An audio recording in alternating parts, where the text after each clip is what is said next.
20 રૂપિયા તો આમાંથી જો ચાલ તો ગાયને બે આંખ હોય છે, ગાયને એક નાક હોય છે,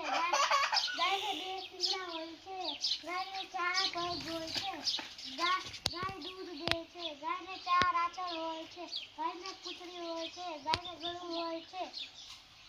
ગાયને શિંગડા હોય છે, ગાયને બે કાન હોય છે,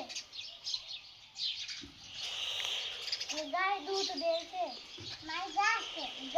ગાયનું દૂધ વિટામિન હોય છે,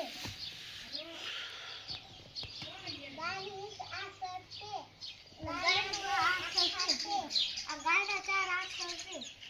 ગાયની 2 મોઢું છે, ગાયના 4 હાથ છે, ગાય દૂધ દે છે, ગાયને એક વાછરડું હોય છે, ગાયનું મોઢું છે. આપણે દૂધ કાઢવું તો દૂધ કાઢીએ છીએ. એમ નહીં જો આમ કર આમ આઈ ભાઈ આ ગાયના 2 આંચળ બીજા 2 આંચળ એને કુલ કરવી એટલે કેટલા થયા 4 ના આંચળ છે ના એક બીજો 2